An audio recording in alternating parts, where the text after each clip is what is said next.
各位網友，新年快樂！歡迎咧大家翻到嚟咧就係大院有樂。隔咗一段嘅時間咧冇做大院有樂，咁我可能啲朋友話：喂，老王，你條友仔係咪忘記咗啊？你開台嘅使命啊，就係保育香港嘅歷史啊，將我哋嘅文化再次喺你嘅節目裏邊咧帶出嚟，同好多嘅香港嘅朋友，特別係年輕嘅一代啊，講解下，等佢認識真正嘅香港嘅呢一個嘅古往今來嘅故事咧。咁梗係唔係啦，咁即係當然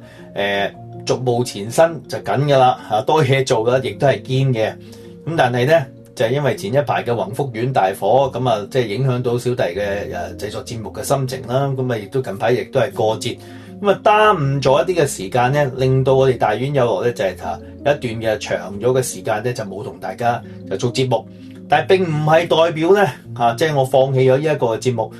或者咧就係唔理支持大院有樂嘅節目嘅網友嘅，絕對冇啲咁嘅事。一抽到時間集中到精神，就即刻喳臨咧就係同大家咧就係做節目啦。講開保育香港文化咧，大家都可以喺 MHK YouTube 第一台咧支持我另一個節目，就叫做你阿爸嗰代。記住係你阿爸嗰代，並唔係你阿爸嗰代，係嘛？亦都有講咗好多嘅一啲嘅有趣生動嘅香港嘅故事。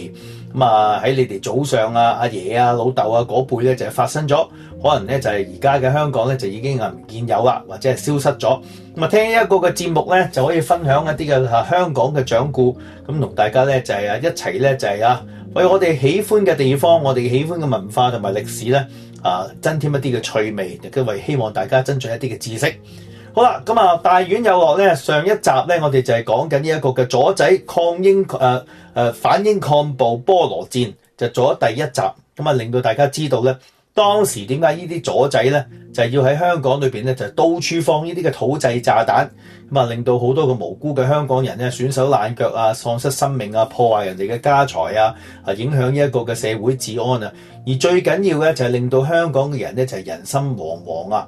出街搭船搭車返工上學全部咧就係即係咧好擔心唔知幾時總有一個喺左近砰砰咁樣爆咗咧，咁就大煲啦，係嘛？喺當時就係製造一啲個恐慌，亦都係令到香港嘅警察消防局軍人疲於奔命，係嘛？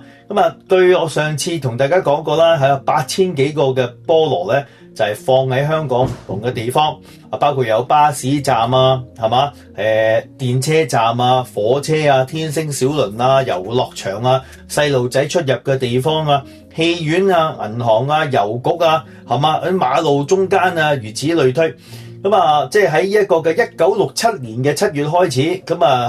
喺香港頭先我所講嘅地方咧，就有8000幾個呢啲嘅土製菠蘿，當中有真有假。到後尾經過香港嘅軍火專家嘅鑑證咧，起碼有1167個咧就係呢一個嘅真實嘅炸彈嚟嘅。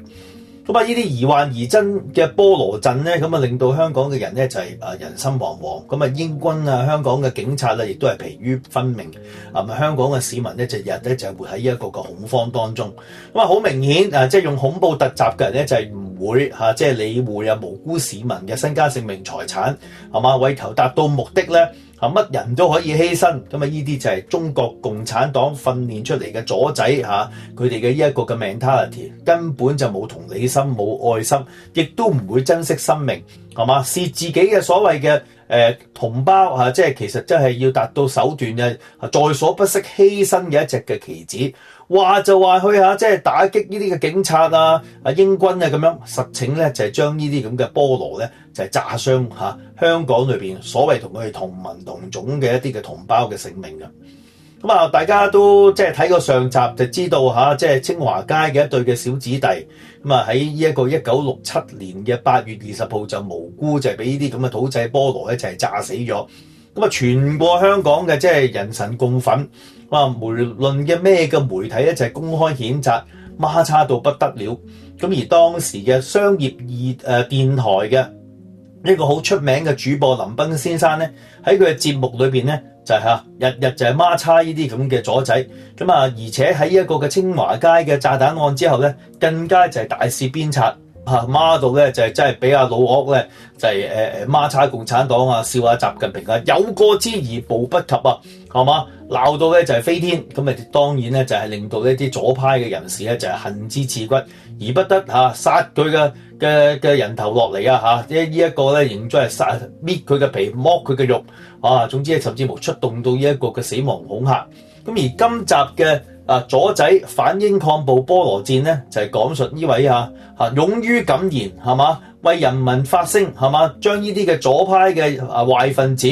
將個世界搞到亂晒龍，罔顧人命嘅罪行，大家鞭策，而好可惜，令到佢咧就無辜咁樣咧就招致殺身之禍嘅。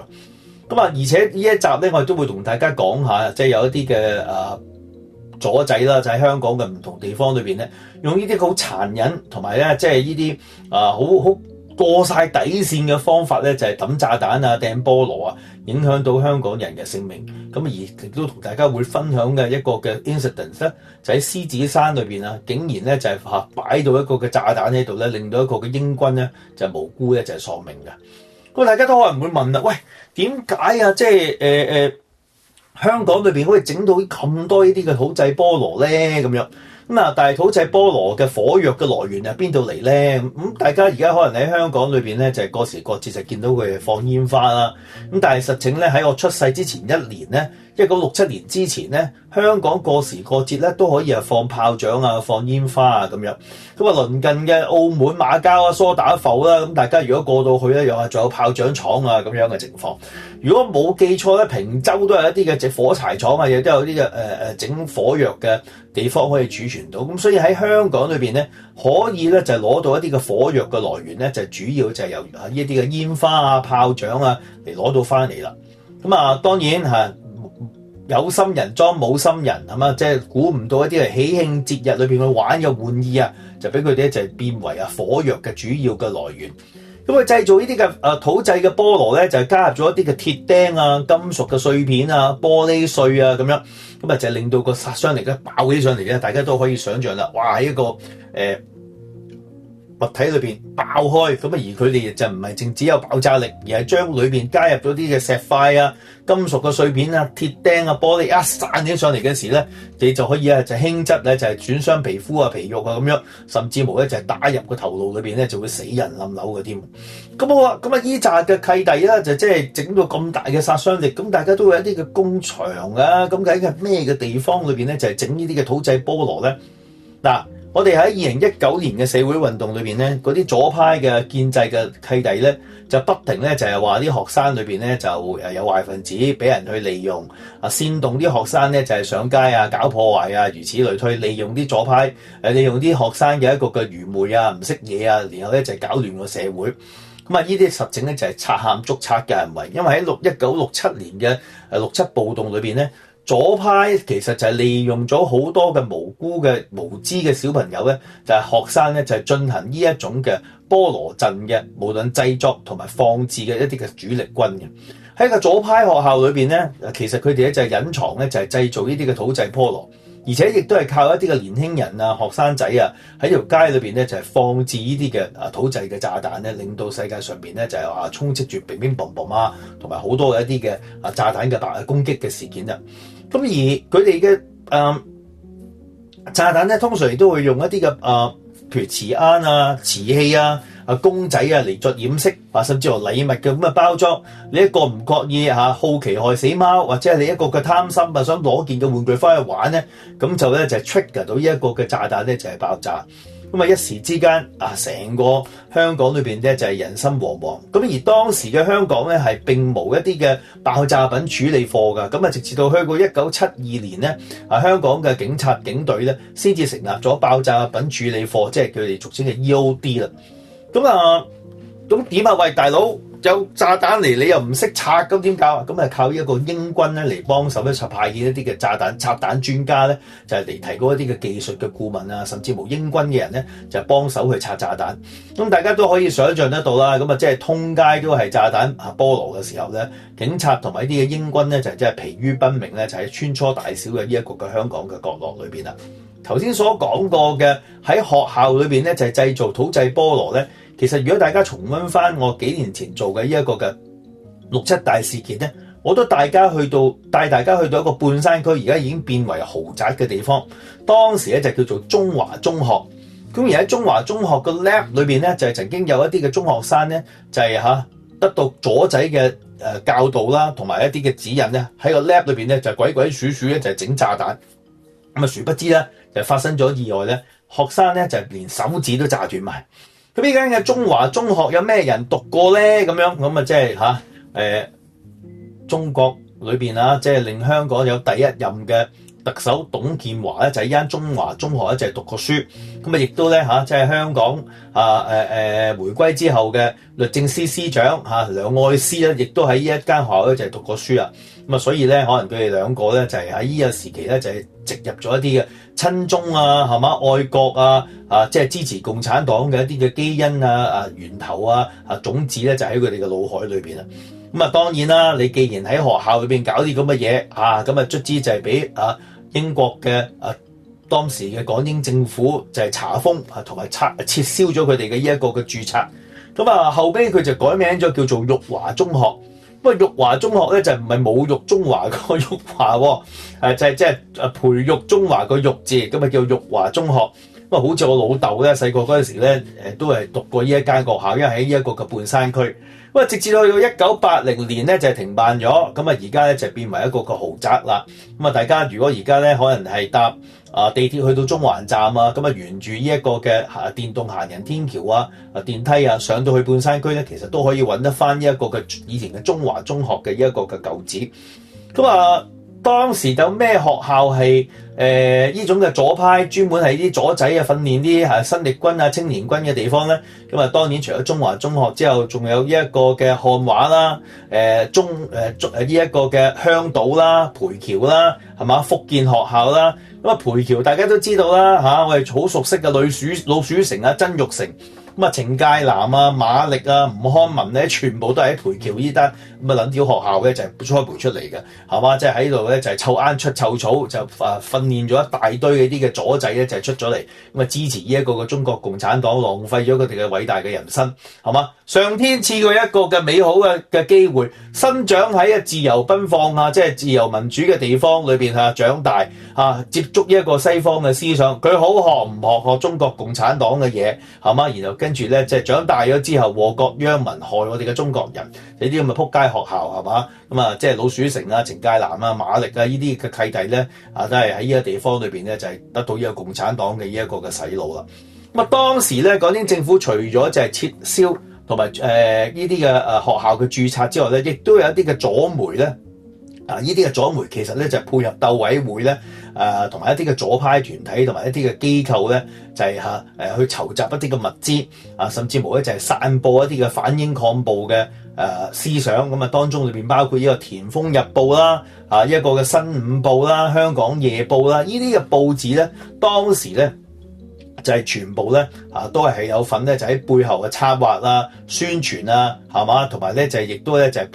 喺整體嘅呢一個嘅六七暴動裏邊咧即係作為一啲共產黨嘅一啲嘅喉舌嘅。咁當時亦都係俾港英政府咧就係撤銷佢哋嘅註冊，正宗封咗佢哋嘅呢一個嘅報紙。咁全盛嘅時期嘅香港裏邊咧，最高紀錄嘅一日裏邊咧係有160單嘅呢一個疑幻疑真嘅菠蘿咧，就係揾得到出嚟。所以可以想象得到哇！即係如果你做辦報你做記者或者係你係差人你係軍人喺嗰個時期裏邊，每一日最高峰去到160單嘅報案，哇！度度都發現可疑物品，可能係炸彈。咁我諗真係飯都冇得食，係嘛？走嚟走去尿急都冇時間去屙，同埋真係肚餓嘅時候咧，係嘛？即係嘰哩咕嚕個肚墩咧都可以繼續咧就為民咧就去保護咧就疲於奔命嘅。咁呢種嘅戰術咧就真係正宗嘅配合毛澤東思想敵進我退敵疲我擾，係嘛？呢啲咁嘅策略咧就係搞到咧即係敵方咧就係全部咧就係即係疲於奔命咧就係一頭灰臉咁樣咁啊好難嘅去搞法啦。好啦，咁我而家俾大家睇一啲嘅片段先，就係當時嘅林彬先生遇害嘅地點，然後咧就翻嚟咧就同大家講講當時林彬兄弟點解會喺佢哋翻工嘅途中裏邊咧，就係俾一啲嘅左派咧用汽油彈襲擊咧，而令到佢哋咧就係喪失咗佢哋嘅性命咧，就係成為香港嘅一個言論自由啊，公然就係被冒犯啊，同埋即係阻止公然去謀殺一啲公開指責佢哋反對佢哋一啲嘅喉舌。好，轉頭即刻翻嚟去片先。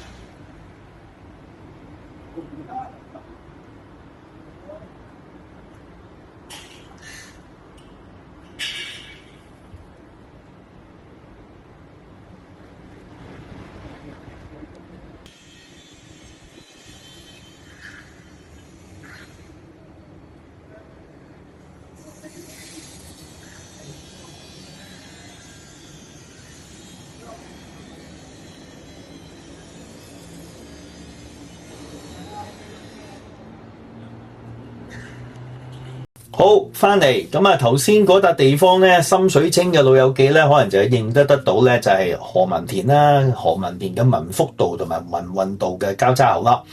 咁啊，老岳咧曾經拍6·7大事件嘅時候咧，其實我都去過親身去過呢一個嘅現場，睇翻當時咧林彬先生遇害嘅地點，就係正正就係呢一個嘅文福道同埋文運道嘅地方。咁啊，呢一個嘅交叉點，咁呢一個明德圍嘅圍牆嗰度咧，就係佢架車咧就係炒咗埋去咧，着火然後佢哋兩兄弟咧就係身受重傷嘅。咁啊，當時嘅林彬先生咧就喺香港裏邊一個好出色嘅播音員啦。咁啊，最原本咧就係香港電台，咁但係就過檔咗去呢一個嘅商業電台。咁啊，當時佢有幾個節目咧，就係可以講係每日咧加埋分分鐘有成過百萬嘅聽眾去收聽嘅，即係紅到不得了。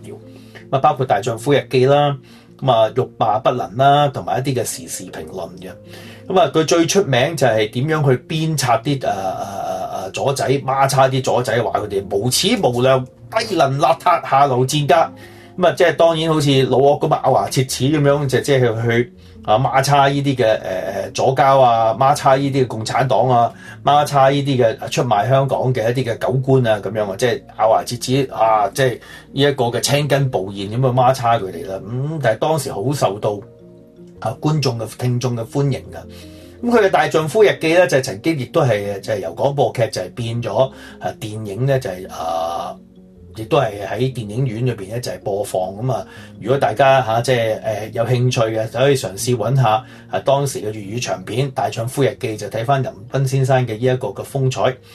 咁佢喺1929年嘅廣州出世，咁但係原來咧林彬先生咧就係個原名就叫林少波，咁佢咧就係一個嘅孤兒嚟嘅。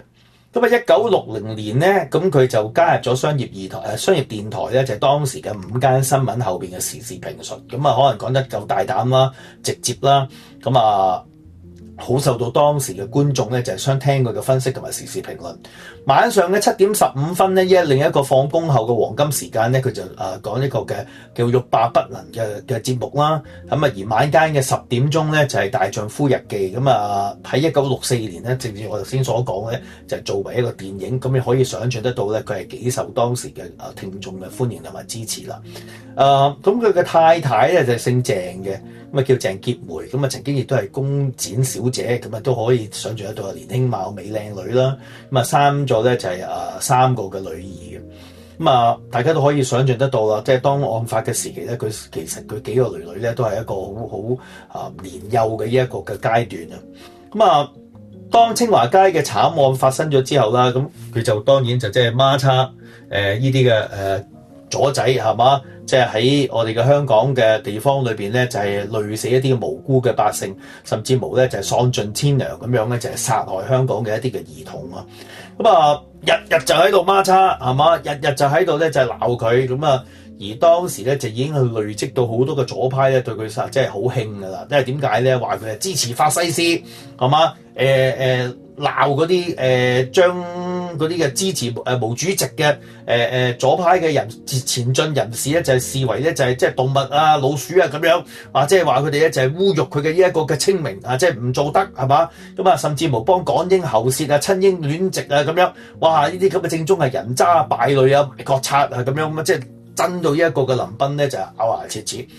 佢原來咧喺林彬先生遇事之前咧，佢已經係一直都係收到好多嘅一啲嘅死亡恐嚇嘅。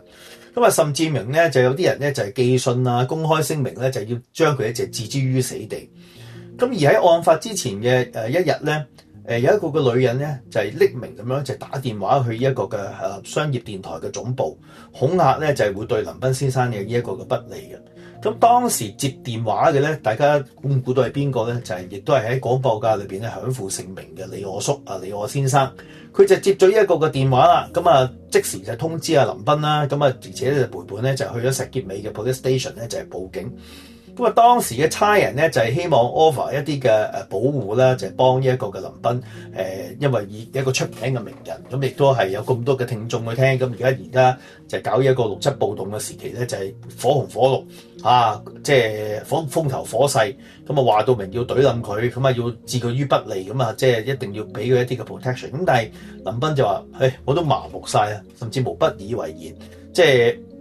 日日都收到呢啲咁嘅電話㗎啦，警官，你哋都疲於奔命啊，唔好浪費精力去再保護我啦，咁啊，佢甚至無喺個節目裏邊回應咧，就係收到呢啲嘅左派對佢嘅死亡恐嚇，咁啊，總之唔驚你哋班契弟儘管就放馬過嚟啦，契弟咁，即係孖叉到呢啲嘅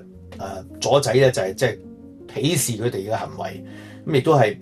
展出一個大無畏嘅精神，咁啊捍衛佢自己心目中相信嘅價值觀，咁啊亦都係為香港嘅新聞自由言論自由咧，即係唔向呢啲嘅惡勢力低頭，唔肯收口唔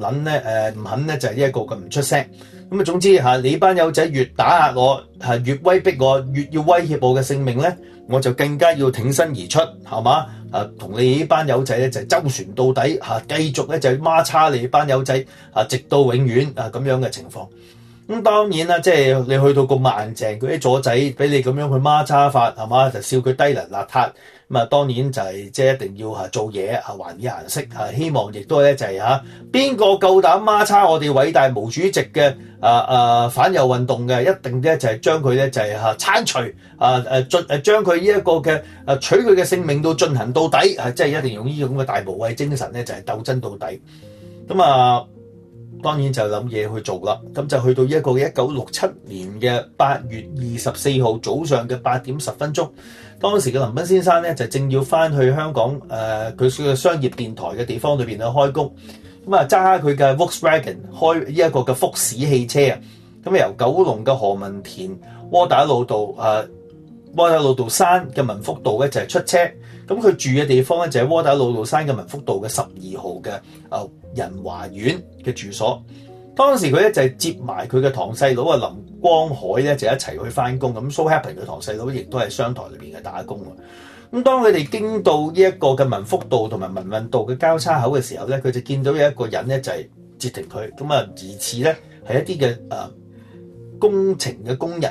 喺度掘緊泥掘緊地嘅呢一個嘅地方喺路面上面進行一啲嘅工作咁樣。咁揸住一個嘅紅綠嘅兩塊嘅呢一個嘅旗啦咁然後咧就截停咗佢。咁截停咗佢係不以為意啦，以為佢都係做緊嘢，咁即係停一停等佢搞掂咗，我哋可以開車咁樣。咁殊不知咧即係以為佢哋收緊路就喺度等啦。突然之間喺佢哋後邊咧就有一輛嘅車咧，底個房車咧就喺後邊咧就施然咧就頂住佢哋嘅尾啦，就阻截佢哋咧。就如果佢哋咧就即係想退後運路走都唔得。咁有一個大嘅房車就截停咗，而喺個房車裏邊咧就見到有3個人咧就出咗嚟。而且有2個人咧就揸住2桶嘅一啲嘅汽油咧，就似有所為啦。咁當時呢個林彬兩兄弟夾住咗，無從得走。咁而當時嘅汽車咧，亦都唔係好似而家咁樣有冷氣大家就即係閂晒窗嗰嘅冷氣，咁即係亦都係透風。咁呢啲嘅人咧就拎咗2桶嘅汽油出嚟咧，就潑入咗佢嘅福士裏邊。咁大家都可以想象得到，可以知道一聞到全部都係汽油味。咁林生咧2兄弟嘅都即時就好驚惶同埋失措。咁啊，與此同時咧，另一個人咧就拎咗一個莫托夫香檳。咁啊，大家知唔知道咩叫莫托夫香檳咧？就係用一啲嘅玻璃樽，可能呢個啤酒樽啊，裏邊有啲嘅易燃嘅物體，通常都係電油啊。然後就係以一啲嘅布水啊、Vicks 啊入咗落去，咁然後就突咗出嚟嘅地方惹滿晒呢一個嘅電油之後，就點着佢，然後一掟就掟入佢架車。咁啊，隨住個玻璃樽撞擊咗之後，就破裂裏邊嘅電油啊，同埋佢哋嘅火種啊，加埋嘅車裏邊已經有大量嘅汽油撥咗入去裏邊嘅時候咧，大家都可以想象得到咧，呢一架嘅車咧即時咧就係變為一個火海啊！咁林彬嘅呢一個嘅2兄弟咧，咁啊即係忙亂當中咧就揸架車就撞開，咁然後咧就係撞上路旁嘅行人道，直至咧就係架車咧就撞到去呢一個嘅明德圍嘅圍牆側邊。咁啊，當時喺度扮修路嘅人啦，同埋即係掟汽油啊，同埋掟汽油彈嘅人咧，就即時咧就鳥獸散啊！一個嘅仁華苑同埋明德圍嘅裏邊嘅看更咧，就即刻就攞一個嘅滅火筒出嚟，就幫呢一架車咧就滅火。咁啊，同時之間就即時去報警，即時都係將佢2兄弟咧就抬出呢一架嘅汽車裏邊。咁但係大家我都唔想去形容，係嘛？大家都可以想象得到2個人嘅身上面就會嚴重燒傷。咁啊，林彬先生咧就喺當日嘅晚上咧就係直至到去到25日咧就離世嘅。咁啊，離世時咧就佢大聲同佢太太就係講，就係左仔咧就係害死佢。咁而佢嘅細佬林光海咧就捱咗幾日，就去到30號咧就至呢一個嘅不治。咁啊，香港嘅市民即係當然即係一個嘅偶像啊，勇於敢言啊，可唔可以言論自由啊，新聞自由嘅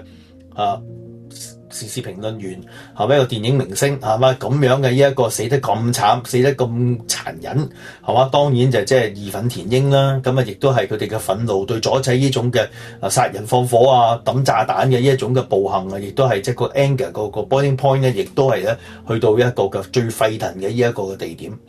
咁啊，港英政府當時亦都係出咗5萬蚊嘅懸賞咧，希望可以咧大家提出到一啲嘅證據證實即係邊一個人咧就係殺害林彬先生，攞到一啲嘅證據之後咧，緝拿呢啲嘅殺人犯歸案咧，就可以咧就攞到呢一個嘅懸賞。嗱，左派當時嘅鬥委會下嘅鋤奸突擊司令部咧，即時就係承認責任。咁又話佢係民族敗類啊，港英走狗啊，係嘛？執行佢哋一啲嘅民族紀律啊，將呢啲嘅走狗賣國賊就剷除。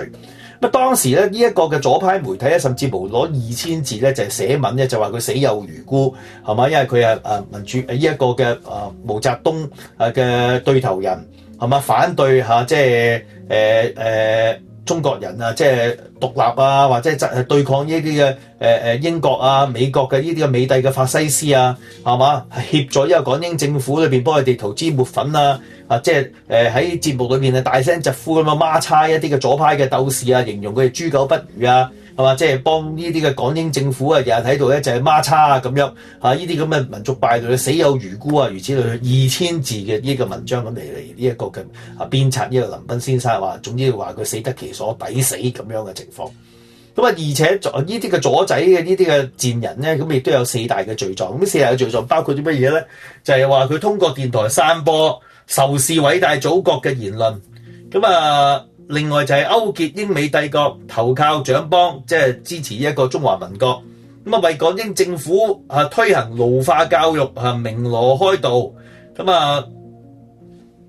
話一啲嘅愛國同胞係暴徒，係嘛？詆毀佢哋，為港英當局嘅血腥鎮壓就歌功頌德。當然調轉嚟講啦，係嘛？呢啲我都唔嘥篇幅，佢真係反駁佢哋啦。即係好與壞、美與醜係一目了然。邊個係壞人？邊個係影響世界上面嘅治安啊、和平啊？邊啲係令到人民咧就係永遠奴役喺呢個獨裁者嘅麾下邊下？我都無謂嘥時間去反駁，浪費人生光陰。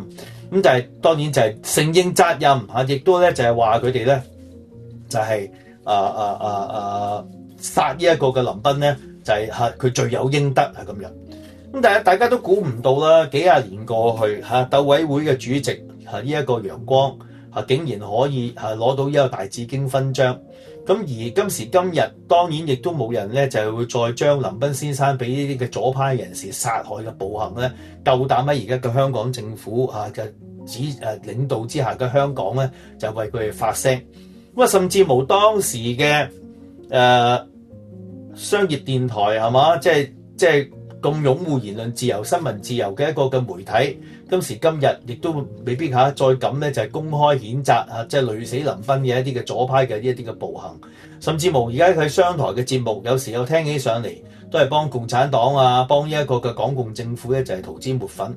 咁可憐林彬先生一對兄弟嘅一個嘅先烈捍衛言論自由、捍衛新聞自由、捍衛香港嘅價值觀，係嘛？咁而俾啲左派累死。今時今日喺香港裏邊，仲有冇人去挺身而出為佢發聲呢？早幾年呢，即係當《蘋果日報》仲存在嘅時候咧，都喺度鞭策緊呢啲嘅左派，話佢哋咧就搞震冇幫襯。係嘛？咁即係亦都譴責民建聯塗脂抹粉，唔承認責任。我播一播條片俾大家睇睇，就係當時嘅《蘋果日報》係嘛，即係報導緊呢一個嘅林彬先生曾經俾呢個左派害死，呢個民建聯咧竟然扭橫折曲，話唔關左派嘅事。咁頭先已經講咗啦，即係左派都承認晒責任左派即係亦都講佢係民族敗類，走狗要殺之而後快，講咗佢哋承認咗，你點可以幾廿年過去之後唔覺得有件事今日的我打倒昨日的我嘅咧先去片先。唔認左派殺林彬。當日香港商業電台嘅節目主持林彬先生就係俾呢個嘅左派係活活燒死，而佢捍衛嘅正正就係我哋今日將會失去嘅言論空間啦。喺呢度向林彬先生致敬。為咗表達不滿商台賣時段俾民建聯，潘小濤重提6·7年暴動嘅歷史，認為商台引入同左派一脈相承嘅民建聯就好似引入魔鬼咁。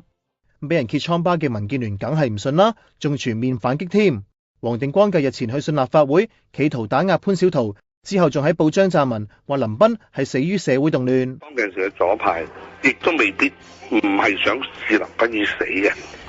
我相信置林彬於死呢啲人唔係香港左派。唔係喎，委會當其時未必一定係要燒死人。當年林彬嘅死，而家反思上嚟係一個社會嘅不幸啦。佢仲為左派嘅暴行塗脂抹粉。你覺得香港嘅左派咧，即係應唔應該為林彬嘅死咧道歉啊？香港左派亦都付出咗好多，香港左派亦都死好多，邊個向左派道歉咧？黨友陳鑑林亦為佢護航，話林彬嘅死唔係左派責任，仲話咁樣講係對左派唔公平，同埋唔應該再追究。佢更加鬧潘小濤唔應該批評民建聯，認為佢講嘢偏頗，唔持平，民建聯唔能夠再容忍。不過好多人就唔係咁睇啦。我唔相信鬥委會冇份參與策劃，即係燒死林彬嗰個行動。即係我覺得好遺憾咧，即係民建聯係扭曲呢個歷史嘅真相，因為佢嘅目的咧係將呢啲咁嘅光彩嘅事咧係即係掃落地先，係揞住佢。歷史究竟係點呢？中共喉舌嘅大公報喺林彬遇害第2日大字標題話係地下突擊對鋤奸，又話林彬嘅言論下流賤格。而親台灣嘅工商日報就報道，地下突擊隊承認係佢哋懲戒林彬，而呢個組織係以鬥委會為首，由工聯會理事長楊光領導㗎。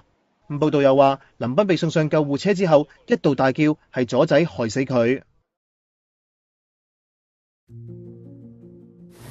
咁你可以見得到啦，今時今日嘅左派即係完全係厚顏無恥因為完全係唔會覺得佢之前係做錯到任何嘅嘢塗脂抹粉即係將自己嘅過失就唔肯去承認，就推晒就話變社會責任如此類推。你即係所以你要諗下，呢啲咁嘅人喺呢啲咁嘅組織喺今時今日嘅香港裏邊充斥住即係我哋嘅政壇、我哋嘅議會。係嘛？咁你諗下，我哋個香港嘅人俾一啲冇心肝、冇 integrity 嘅敗類去領導，咁我諗香港今日嘅腐敗嘅程度、嘅墮落嘅程度係絕對唔係冇原因嘅。林彬先生享年37歲，咁同佢細佬咧就係最後就喺香港嘅跑馬地墳場咧就係落葬。據稱佢哋嘅屋企人咧後尾就已經咧就移居離開咗呢一個嘅海外啦。咁大家可能會問啦，咁啊喂，到後尾捉唔捉到呢一個嘅殺死佢哋嗰幾個人咧？咁樣咁啊一直咧都係石沉大海。咁啊相信佢哋咧當時咧就係喺大陸咧就係偷渡落嚟呢一個嘅香港而進行呢一個嘅突襲嘅。咁啊，亦都到後尾咧就係知道咧佢哋其中一個嘅兇手咧就係姓許，係福建嘅。咁啊到案發之後咧，呢啲人咧就係經澳門咧就係走翻去呢一個嘅大陸，咁啊就入翻去嘅福建裏邊。咁啊冇辦法咧就係再捉得到佢哋啦。咁啊雖然林彬先生咧殺人嘅兇手就冇辦法咧就係將佢哋繩之於法，咁但係依紮人嘅醜恨啊，個天一定會收佢哋，係嘛？呢啲嘅罪行啊，冇人會寬恕佢哋。咁大家都可以想像得到即係我哋當時仍然有人去敢於以性命去捍衛言論自由、捍衛新聞自由，而且今時今日係嘛？唔淨止係一啲嘅暴徒啊，對我哋嘅言論自由同埋新聞自由咧，就係注意呢一個嘅打擊，甚至無整個嘅國家、整個嘅香港政府立一啲嘅惡法，令到香港嘅社會上面咧冇人再夠膽咧就係出嚟咧為市民發聲，將真實嘅事情真相咧就帶到去呢一個嘅媒體裏邊咧就係曝光，已經係冇咗呢一方面嘅吉實或者係勇氣咁樣去做。咁可憐嘅林彬先生，可能佢真係冇諗過係嘛？當然佢以性命去捍衛嘅言論自由、新聞自由係嘛？咁曾經佢服侍過嘅呢一個嘅媒體甚至乎整個嘅呢一個嘅香港社會已經係失去咗呢種嘅勇於抗爭、勇於對一啲嘅罪行暴行加以鞭撻加以咧就係孖叉嘅呢一種嘅勇氣咧，可能已經係蕩然無存。喺香港裏邊嘅呢一個嘅言論自由同埋新聞自由咧，江河日下甚至無咧就係可以講話係近乎零咁滯。咁大家只可以咧就係即係對共產黨歌功頌德。只有附和拍掌唔可以反對同埋評論，甚至無日前喺議會裏邊宣誓嘅立法局議員，呢一個嘅行政長官亦都係同佢哋即係訓示，叫佢哋提問要有底線，係嘛？即係唔好亂嚟，唔好搞分化唔好搞抹黑，係嘛？即係唔准批評呢一個政府，唔准鞭策呢一個政府。整體由個議會裏邊到我哋嘅媒體都失去咗監察政府同埋批評政府嘅呢一個嘅能力啊！咁你話香港又點會有機會做得好咧？好啦，我哋講講跟住再有兩單嘅放炸彈嘅案件同大家去分享。放片之前咧，去片之前我哋同大家傾偈之前咧，我哋睇睇偉哥去翻呢一個嘅民福道同芸芸道佢亦都係影得好清楚當時案發嘅現場嘅情況，俾大家睇睇，然後跟住我哋翻嚟再講兩單，令到大家咧血脈沸騰同埋咧就係義憤填膺嘅一單嘅放炸彈嘅慘案。呢度咧就係何文田窩打老山民福道啊。咁當年林彬咧就係住呢度呢條街嘅。咁1960幾年嘅時候，行車路線係點樣咧？我就唔係好清楚。但係當日遇害咧，佢就係朝頭早翻工咧，佢就喺屋企攞車啦。咁揸車出嚟嘅時候咧，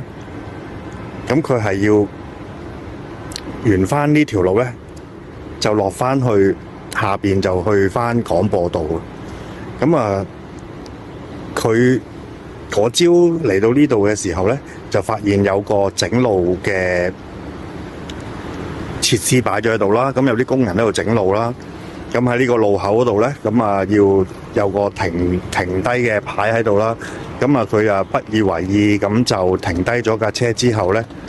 咁點知後邊咧就有架私家車咧就攔住佢啦，就變咗前無去路後有追兵。咁點知後邊嘅私家車咧就衝咗幾個大漢落嚟咧，就喺佢嘅車度淋電油啦。咁跟住就抌埋個燃燒彈，之後就成架車着火。咁佢架車塞之後，佢就喺架車度同埋佢細佬，佢就失控咧，就撞咗埋去呢個屋苑嘅圍欄嗰度嘅。咁之後就着火咯。咁我依家身處喺呢個西營盤正街嘅街市啊。咁大家呢條正街都知道好出名，好斜㗎啦呢一段。咁啊，過嚟係睇乜嘢咧？原來當年6·7暴動嘅時候，居然喺呢一度咧都曾經係發生過，有啲途人俾爆炸品炸親嘅喎。咁個位置喺邊度咧？睇下大家睇睇先。咁喺呢條正街頂啦，上邊啦。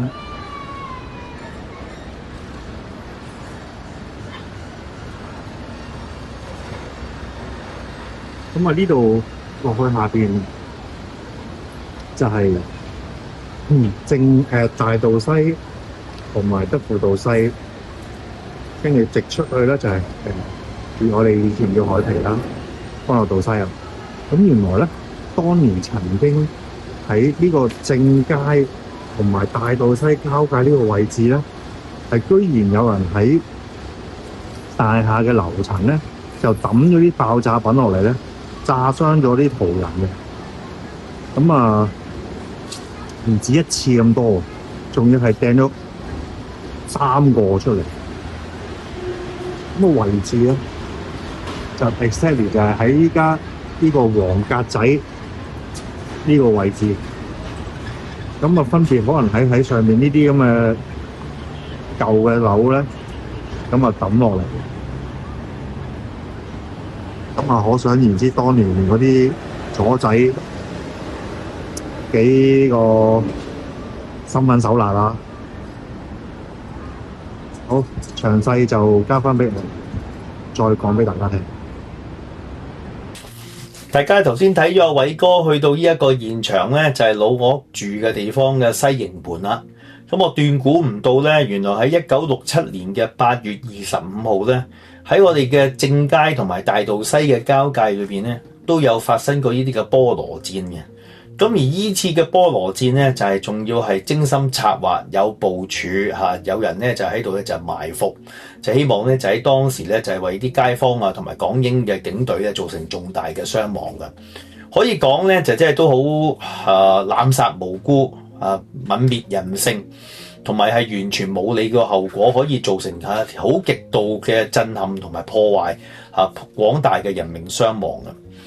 咁事緣咧就喺1967年嘅8月25日，即係林彬先生遇襲之後逝世嘅第一日。咁而當時嘅香港咧喺當日就發現咧有幾笪嘅地方咧都有呢啲嘅土製菠蘿，咁就係包括維多利亞公園裏邊嘅女王嘅銅像啦，筆架山啦，太古 Quarry Bay 即係一個鰂魚涌宿舍後邊嘅太古水塘啦。大家如果有睇過大院有落咧，都記得咧，我就曾經咧就係考古過咧當時嘅水塘嘅位置啊，同埋北角嘅琴行街。咁啊又有真又有假，咁啊即係當時亦都係令到當時警察啊同埋拆彈專家咧就疲於奔命啊。咁喺1967年嘅8月25號嘅晚上8點零鐘嘅時間咧，就喺呢一個嘅正街同埋大道西嘅交界裏邊咧，近一個嘅10號巴士嘅巴士站裏邊咧，就發現一個嘅包裹，就寫住密近2個字。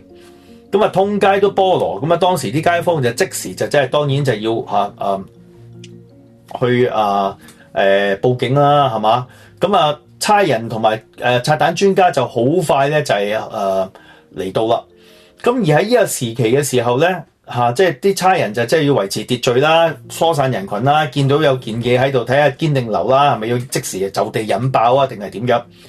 差佬啊，同埋當時嘅當值嘅警員啊，咁啊有一個嘅鬼頭嘅幫辦咧，就帶隊啊，警官咧就帶隊就係去檢視呢一個現場，正要檢視下呢一個包裹係咪一個真實嘅炸彈之時咧，突然喺呢一個嘅多攬茶樓啊，如果大家老街坊咧知道正街個街口同埋呢一個皇后大道西嘅街口裏邊就係當時一個叫做多攬茶樓啦，同埋一個嘅正心茶居啊。咁呢啲嘅茶居咧就幾層嘅唐樓，咁啊水滾茶靚，賣點心。咁啊，夜晚咧都有啲小菜啊，或者係飲夜茶咁嘅情況啊，聚集咗好多人。8點零9點鐘，咁其實嗰個地方都好旺嘅，仲有一個巴士站嘅前邊，咁啊大家都可以想象到有幾多嘅人流啦。咁差人當然要疏散人群。咁而喺一個茶樓嘅樓上咧，突然之間咧有人咧就喺上邊咧就掟一個嘅炸彈咧，就正向喺度咧埋頭緊檢視緊呢一個嘅喺10號巴士站嘅疑似包裹，寫住密近呢一個包裹，可能係土製菠蘿嘅包裹，正準備咧就係拆彈嘅時候咧，因為不防有詐，上邊就抌一個嘅炸彈落嚟，砰一聲。咁啊，頭先帶隊嘅呢一個嘅楊警官同埋一個嘅華籍嘅幫辦咧，都即時咧就係被炸傷。咁但係同時之間咧，亦都有3名嘅街坊，包括1名嘅小販，係一個嘅小朋友咧，係嘛？另外一個嘅途人咧，都喺呢件嘅事件裏邊咧就係被炸親嘅。哇！豈有此理！即係原來就係擺件嘢喺度，引啲差人嚟帶隊，同埋咧即係邊個諸事八卦嘅街坊喺度圍住嚟睇。咁啊，好彩當時就未有手機，冇攞住部手機咧，就喺度拍照啊、留念啊、做直播啊，如此類推，係嘛？咁啊，一炸就即時咧就有5個人咧就係受傷啊。咁啊，而喺咁嘅情況之下咧，咁啊即刻就急 call 啲 ambulance 啊、瑪麗醫院嗰啲啤烏炸林就落嚟呢一個嘅西營盤正街同埋大道西嘅交界口裏邊咧，就係幫啲群眾啊同埋受傷嘅人咧，就係去送去醫院啊，同埋即時急救啊咁嘅情況啦。咁啊未幾啦，咁啊當呢一個嘅 ambulance 咧就到場嘅時候咧，喺個天台上面嘅其中一個唔知道邊一個嘅舊樓咧，又有一個嘅土製菠蘿咧向下邊嘅人群同埋一個 ambulance 入邊咧就係抌落去。咁啊即時咧就係炸到呢一架嘅救護車咧就係受到呢一個嘅傷害，同埋亦都令到2名嘅警察咧就係受傷。哇！喺咁嘅情況之下，即係太歲頭上動土，咁啊警官就即時 call 防暴警察嚟，咁啊將個現場就要控制，因為唔知道仲會唔會有人咧就喺天台上面咧就抌炸彈，或者係高處上面咧就抌炸彈落嚟，就妄傷呢啲嘅途人。咁啊當差人咧就同埋啲防暴隊控制到呢一個嘅現場，去到晚上嘅大概9點零鐘嘅時候咧，軍火專家咧嚟到咧就將之前嗰個嘅懷疑係土製菠蘿嘅炸彈咧，亦都咧就係引爆即係拆除咗佢。咁一晚之間咧就係有3個嘅土製菠蘿咧就喺呢一個嘅正街同埋大道西近多攬同埋正心嘅呢一個地方裏邊，即係頭先阿偉哥 show 俾大家睇嘅呢一個嘅地方咧，就係進行呢一個嘅高空掟土製菠蘿，亦都引誘啲警察上去拆彈嘅時候咧，自抌炸彈，而令到更加多嘅人咧就係死傷啊咁嘅情況。咁頭先有講過有1名嘅小販咧就係受傷啦。咁呢位嘅小販就叫做鄭漢佳。咁呢名嘅小販咧就不幸地咧就係俾當時嘅炸彈嘅碎片咧就係射咗入個胃部啊。咁一啲嘅碎片咧就係整傷咗個胃咧，到最後咧就係不治咧就係斃命嘅。咁啊死咗1名嘅小販。咁你可以想象得到咧，啲左仔咧就係離晒大譜，係嘛？罔顧人命用呢種嘅方法咧就係設局。引一啲去服務社會，係嘛？維持社會治安嘅一啲嘅良好警務人員啊，同埋當時嘅一啲嘅英軍嘅拆彈專家到場啊，然後至再進行更大規模嘅掟手榴彈嘅或者係掟呢種土製菠蘿嘅突襲，令到更加多人嘅死傷。罔顧係嘛？佢哋攻擊嘅並唔係一啲嘅軍人啊、警察，而且更涉及到手無寸鐵、無辜同佢哋流住同一樣嘅血液、黑眼睛、黑頭髮、黑眼睛、黃皮膚嘅弄啲闖人，係嘛？即係完全唔理及佢哋嘅健康同埋佢哋嘅安全同埋生命嚟濫殺無辜，製造恐慌、製造混亂。咁你可以想象到呢扎人係完全係幾咁冇人性。到今時今日仲厚顏無恥即係覺得佢哋所有做嘅嘢係理所當然，唔為當時嘅所有嘅罪行香港嘅市民咧就係道歉，更加而家係嘛去到喺香港裏邊霸佔晒整個香港嘅政壇，係嘛？而呢啲嘅民建聯啊、工聯會啊咁仲要搞埋呢啲所有嘅圍標、掠水仲要搞出人命。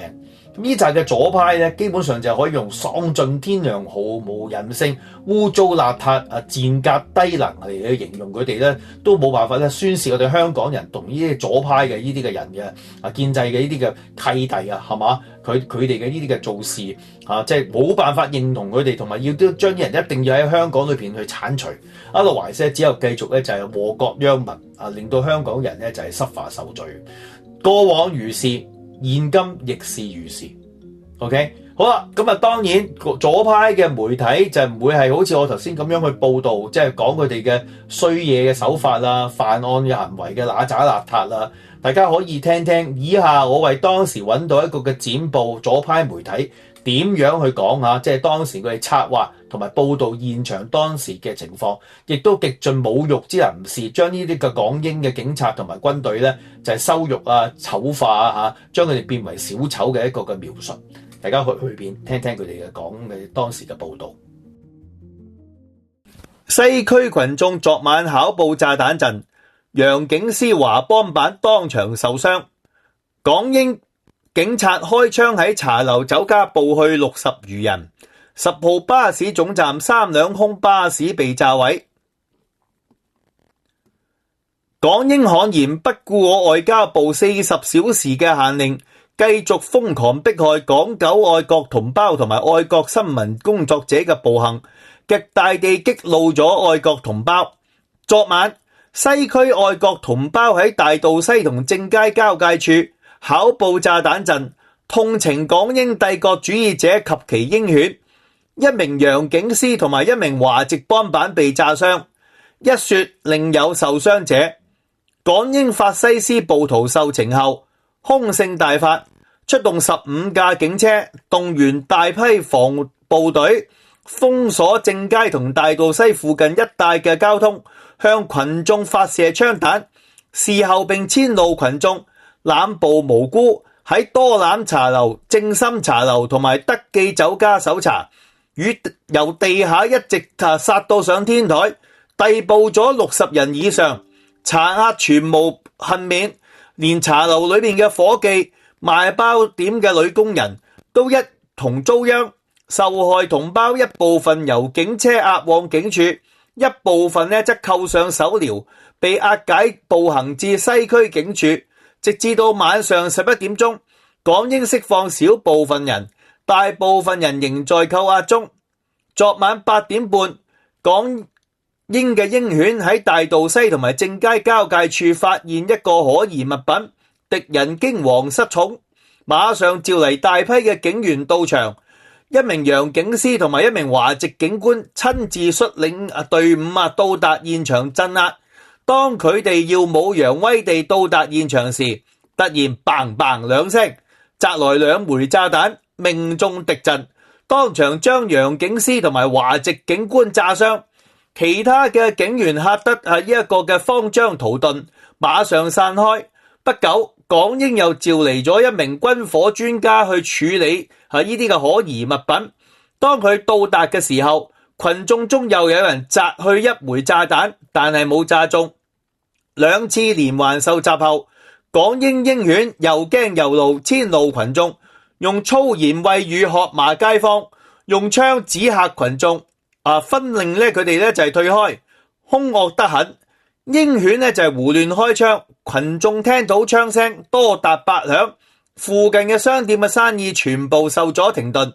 由8點半擾攘到晚上嘅10點半，港英先引爆嗰包嘅可疑物品。在此期間，港英喺多攬茶樓裏邊就係濫捕咗60名嘅同胞。到深夜，港英犬嘅鷹犬大部分撤退，僅留少部分看守。敵人害怕還有炸彈投來，慌張得很。上車時你爭我恐，即係慌死就係上唔切車。有啲甚至無掉低手槍，有啲就甩掉呢一個嘅鋼盔，醜態百出，狼狽異常。又信深夜11點，一輛停在西區嘅10號巴士總站嘅空巴士被炸彈就係燒毀。好，翻嚟大家聽完啲左媒嘅呢種嘅講嘢嘅報導嘅方法，係咪好似有啲似曾相識咁樣啊？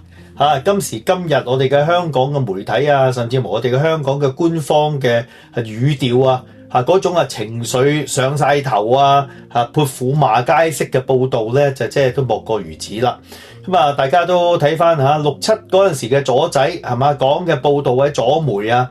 全部都係用呢種咁嘅煽情式啊、潑婦罵街式嘅呢一種嘅報導咧。咁啊，而家咧喺今時今日嘅香港咧，都有一種似曾相識嘅感覺啊！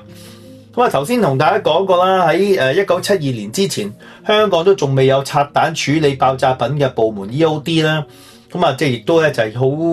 要靠一啲嘅英軍咧遠渡重洋咧，就係嚟香港咧就係處理呢種嘅爆炸品同埋土製菠蘿嘅。咁而喺林彬先生遇襲嘅後嘅第4日，或者係呢一個嘅清華街兩姐弟被炸死之後嘅第8日咧，今次咧就出現一單嘅土製菠蘿嘅慘案咧，令到一名嘅英國嘅英軍咧英年早逝嘅。咁而爆炸嘅地點咧就係大家都喺2019年抗爭運動期間咧，我哋成日咧都會見到一啲嘅香港嘅義士啊、香港嘅朋友啊，就喺個獅子山個地方裏邊掛咗個呢一個嘅直幡，我要真普選嘅呢一個嘅獅子山嘅地方啦。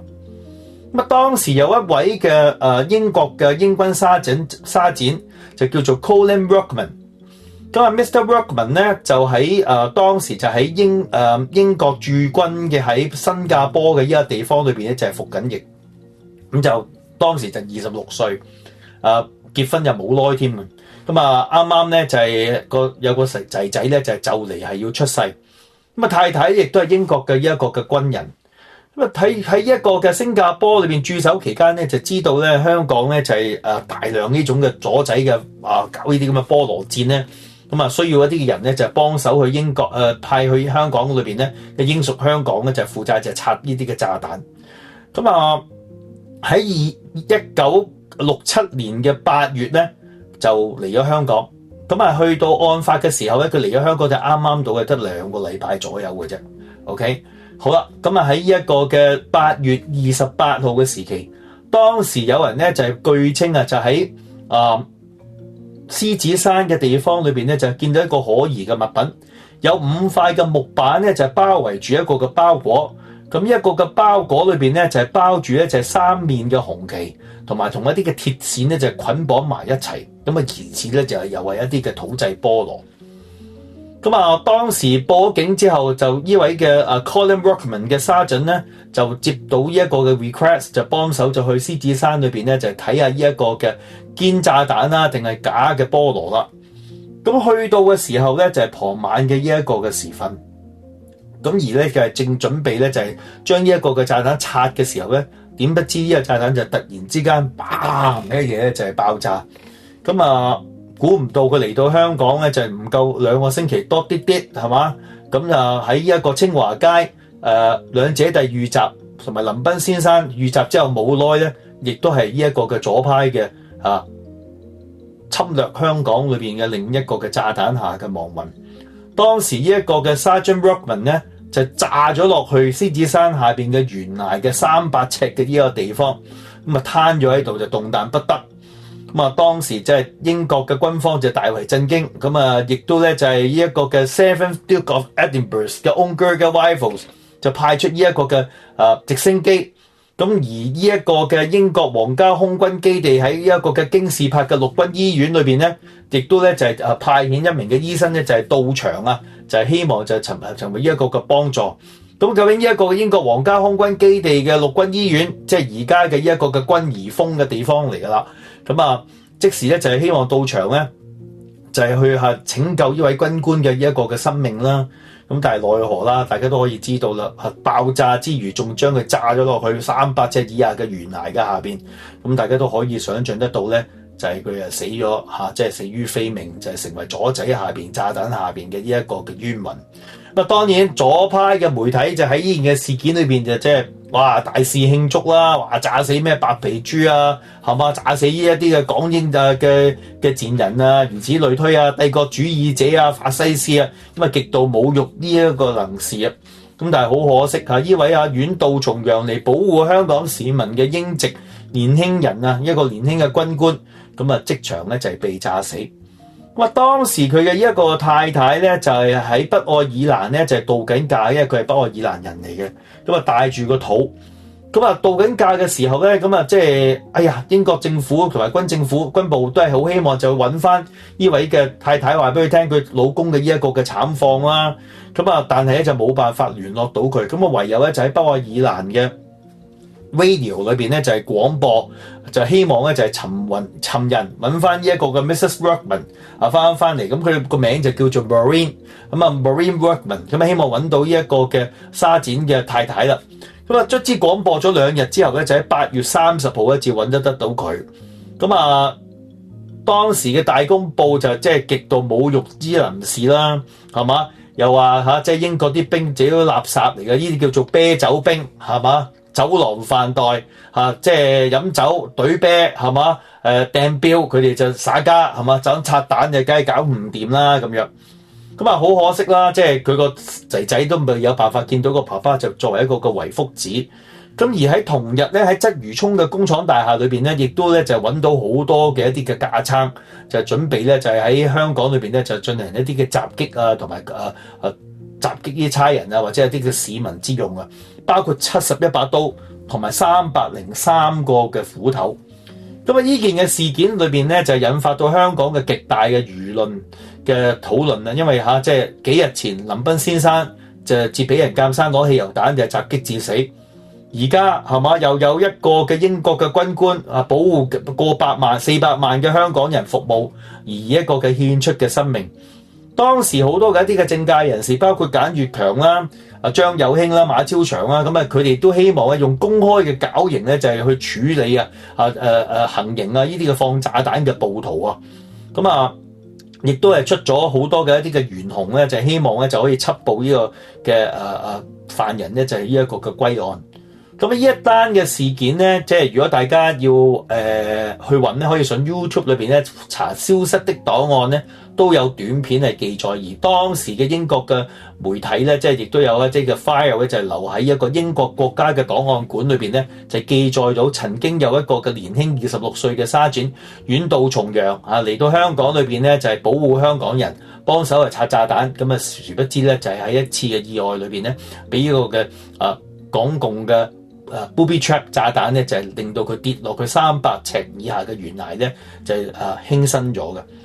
咁好啦，咁喺當時嘅呢一個嘅香港裏邊咧，亦都有好多嘅一啲嘅炸彈案，包括即係頭先所講過嘅林彬先生嘅事件啦，喺正街同埋大道西嘅事件啦。咁而喺8月28號咧，觀塘亦都有一啲嘅炸彈嘅事件亦都做到好多嘅一啲嘅死傷。